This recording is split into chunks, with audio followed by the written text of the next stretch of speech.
Hello.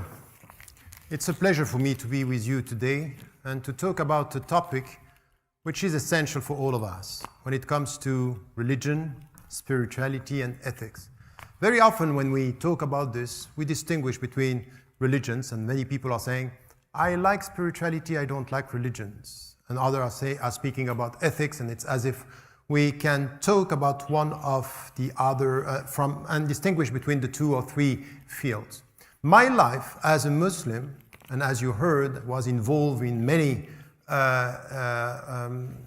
struggle for justice, for dignity around the world, not only in the Muslim majority countries, but also in the West. Being banned by the Bush administration was not a dishonor, but much more an honor in the United States. So the point here is for me to come to something which is essential. All my life, what I try to do is to reconcile the three dimensions, coming from within a spiritual tradition and being a believer, a Muslim. I travel around the world to get the secret of what was common to all the religions and all the spiritualities. I went to meet Christians in South America, Donald del Camara and the liberation theology, and to try to understand how he was dealing with his faith, being someone who is struggling for the sake of solidarity and justice in Brazil, for example. And then I went to look at what was the secret in the Buddhist tradition, staying hours with the Dalai Lama, trying to understand how was he connecting his spirituality with something which is not known, because very often we look at him, we like the way he smiles, but we don't understand that every day in the morning, at 4 o'clock in the morning, he wakes up and repeat and try to get this deep understanding of what is the meaning of life. This discipline with the self, which is the secret of all spiritualities, Eastern spiritualities, African spiritualities, and even the mystical traditions that we have in the Jewish tradition and that we have also in the Islamic tradition. So I try to get the secret and to reconcile. Understanding something which is essential for me, that religions, the way we are dealing with them today, are very often understood as a reference where we prohibit, we condemn, and we punish. And it's all based on this obsession with rules, and we have to be very cautious with that the essence of religion is not about that. That when we come to the very essence of what a religion should be, in fact, is much more about the relationship you have with your own self. The way you master yourself, and you understand that you can accomplish the best, but you are able of the worst. And anyone in this room knows that. If you look at yourself, you know that you can do something. You can even don't expect you to do it because it's great, but you can do the worst. And you cannot expect you to do it because it's the worst that you can expect from a human being. We are like that. And at the end of the day, what the religions came with was control yourself. Go through this education. And the rules are here and should be here, not to punish, but to educate. Not to limit, but to give us a way of liberating ourselves from our own ego. And what is in ourselves the worst that can be in humanity? Because as human beings, we are able of changing the world and changing ourselves for the better. And this is where the whole journey starts. So in my travels and trying to find the secrets, I was dealing with all the traditions. And I understood here that what's very essential for us is to get this understanding of what our religions should be. And in fact, the secret is to ask ourselves the true meaning of freedom.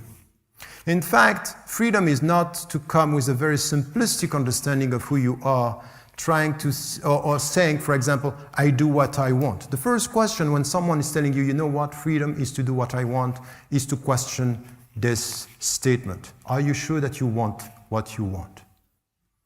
Because today, the very simplistic equation is to think, I do what I want and to be driven by emotions. And we know today how much we can be alienated by and through our emotions. You go to a supermarket, you think that you are just going to buy things, and there is music over there. And this music is all done to push you to buy. It's all about attracting your emotions, to put you in a state where you think you are free, but you're open to be a consumer. The true freedom is not about that. The true freedom is not about this emotion or these emotions that we have. It's the way we are trying to master this. And it has to do with education, with something which has to do with discipline. And I know that we don't like this word today. Discipline is perceived as something which is, in fact, against freedom. In fact, it's the opposite. Look at arts. Look at a pianist, for example. A pianist, when he is or she is playing, in order to be able to improvise, she or he should get the technique. So it's with this discipline, managing, controlling the technique, that at one point you can improvise. It's the same with the self. It's the same with your ego.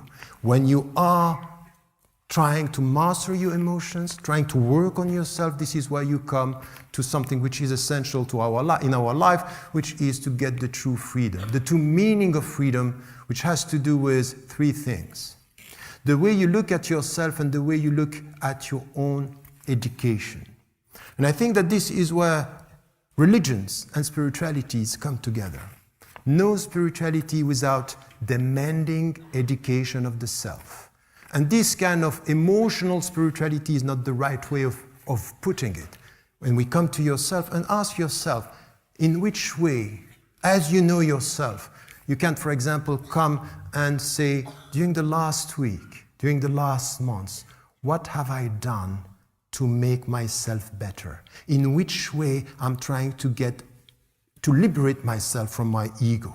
This is the starting point of all spiritualities. This is the starting point and should be the objectives of all spirituality.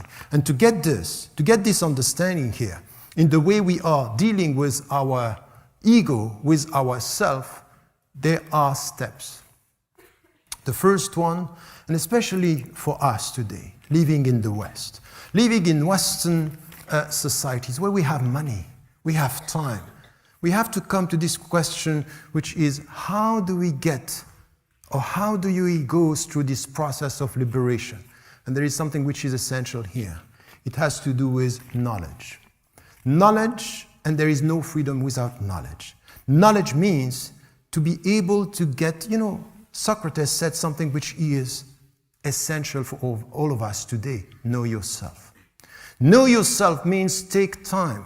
Be fair with your own self. Be fair with your heart. Be fair with your mind. Be fair with your money. Take time to know yourself. This will be the only way for you to change the world for the better. And this knowledge of the self is based on something which is essential. No knowledge, no freedom. Why? Because ignorance is the first jail, is the first prison. And this is what we have in all the religions, what we have in all the spiritualities. This is what is common. Instead of competing, instead of judging the religions of the other, and to look at what seems to us being bad, we might have to come to a dialogue of the center, a dialogue of what is essential for every one of us. And we will see here that we have lots to do together. But when I'm saying this, it's just not for you to sit and say, oh, this is music to my ears. No, it should be light for your heart. It should be commitment for your mind. It should be actions in your life. It should be something that you have to translate into your life. Why? Because we should stop being the observers of our own failures. To look at the world and to say, I can't do anything, I am powerless. That's not true. The reality is to change that and to become the subjects of our history, the subject of our society. Every one of us here has the power to do something, and this is what religions and spiritualities are telling us, teaching us. Start with yourself, look at your neighbor, change the world. That's the way forward, and this is why we have to come together. And while I was traveling, looking at Desmond Tutu being in South Africa saying, apartheid will never win. I will struggle. This was when it was obvious for many people that this was not going to change. And when you go and you see Donald de Camara in Brazil dealing with poor and saying, you know what? Bible is not to be in Rome and to deal with money. It's to be in the streets and to deal with poor people. This is the very meaning of what the Christian tradition is. And when we go and see people who are anonymous people, not known, not on the headlines, not being talked about in our media, but on the streets, in their life, trying to change. And these are my teachers. These are the people that I took from them, not only from my religion, but from all the other spiritualities, all the other traditions, and also from my own traditions, taking this and saying, this is the way, this is what we have to do, and this is what we have to try to change. Knowing this, and knowing this very essence of religion should not be about prohibiting, should not be about imposing rules, but getting the very meaning of rules, this is where we understand that spirituality should be always there. But what is spirituality? Is it to isolate yourself from the world? To say, okay, look, I have my business, and then I go for some hours of spirituality in my life? So I pray during the night, or I am isolating myself. I do and practice yoga a few hours. This is my spirituality? No. This is a distorted way of dealing with spirituality. In fact, and this is why the last dimension of my talk today has to do with ethics and ethical responsibility. The spirituality is all about putting meanings in our actions. And this is where the quest for meaning, and when I wrote that book, The Quest for Meaning, many people were saying, oh, you as a Muslim, why are you writing something about the quest for meaning? Because this is what is the universal, intimate quest that we have, and the universal shared values that we are looking for. Having said that, and understanding how we have to deal with these values, how we have to deal with ethics, this is where we understand the very meaning of spirituality. Put meanings in your life. And this is a simple question. You came this afternoon, you are sitting here, you are listening to people. What is the meaning of your life? What is the goal of your life? Why are you here? What are you trying to achieve? Get money at the end of the month? Have some fun this afternoon? Or coming with something which is, yes, having fun, it's good. Resting is good. Being a human being is good, if and only if we look at the world the way it is, and we look at ourselves the way we are. And the first thing that we have to do, and we all know this, if we are sincere, if we are real with our own self, we know that every one of us has a very big struggle, intimate struggle. Trust your qualities, but face your weaknesses. Trust your qualities and face your weaknesses. Face your weaknesses means you use your qualities to change the way you are by being more committed and fair with yourself. There is a supplication saying, oh God, we have been unjust with our own self. What does it mean? We have a mind, we don't respect our mind. We have a heart, we don't respect our heart. We have a body, we don't respect our body. And the starting point of everything is this. This is spirituality in action. Ethical spirituality. Be ethical even with yourself. And this is the starting point of the journey. This is where we are committed, not only by romanticizing, idealizing, and speaking about spirituality in an emotional way. This is a commitment. This is a responsibility. And then we look at the world. And this is where the only way I understand my religion as a Muslim is not only to pray 5 times a day. It's not only to fast during 1 month. All this is to educate myself, to get this spirituality in action, and to try to find Christians, Jews, Buddhists, Hindus, atheists, agnostics, who understand something which is essential. We are here with a mission which is to change this world for the better. And to change this world for the better is first to look at ourselves, as I said, and then to look at the world. And so how am I going to change that? Look at this globalized world we are talking about.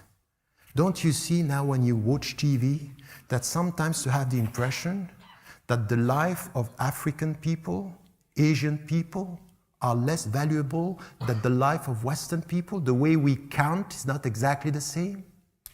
Is this normal? We are talking about humanity, we are talking about equality, but our emotions are different when it comes to someone from our country was killed and so many people from there are killed. We are used to the numbers and our emotions are not reacting the same. It means that there is something wrong in our way of dealing with human life. There is something wrong with the way our emotions are reacting. And this is why we have to change this, by starting to be committed with and consistent with the values that we have. It's not enough to say we are all human beings. When it comes to new slavery, look at what is happening around the world. In Europe now, you have people coming from Eastern countries, women who are sold and bought and sold in this country, in the West, and we are silent. Migrants, the way they are treated, it's just undignified. Undignified. And it's not only Lampedusa, it's so many people, millions of people around the world are treated like this. Silence. And we say, okay, you know what? I'm going to pray. I'm a practicing Muslim. I'm a practicing Christian. I'm a practicing Jew or Buddhist, but we are not here to be the voice for the voiceless. Spirituality is about this. It's about meanings in all what we are doing.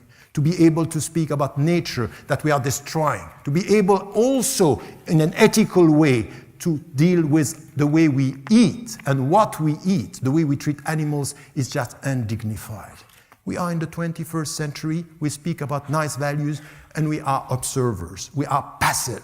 We are not enough reconciling the three dimensions between religions, spirituality, and ethics. Ethics means, look at our politicians. Look at our journalists. There is a lack of ethics in politics. There is a lack of ethics in the media. There is a lack of ethics in economy. And this is where all what I understand from my commitment to my religion, to my commitment to my values, to my commitment to ethics, is to say this is where we should stop being passive. And we have to understand religion is educate yourself, change the world. Spirituality is put meanings into your actions. Ethics mean always ask the meaning of the ends. What are you doing, what you are doing? At the end, what are you trying to get? PhDs and degrees to get a salary at the end? Why? What is the very meaning of all that? Question the goals, you will know the way. And this is where we need to come all together. It's important to work and to promote knowledge. And when I come to this, what I'm saying is that we all have to try to know each other.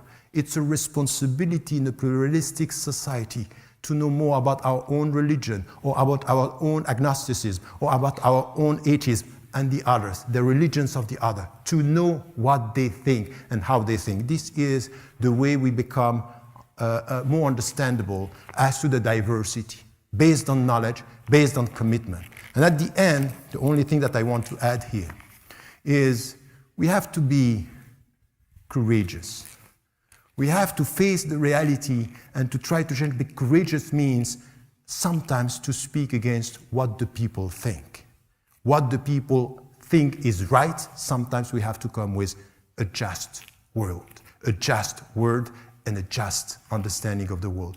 And from this, be humble with your own self, as to change yourself, and be ambitious and as to change the world. And always, and this is what is the essential common message of all the religions and spiritualities, remain positive. You know why? Because it's always possible. Always possible. Remain positive, humble, and ambitious. Thank you.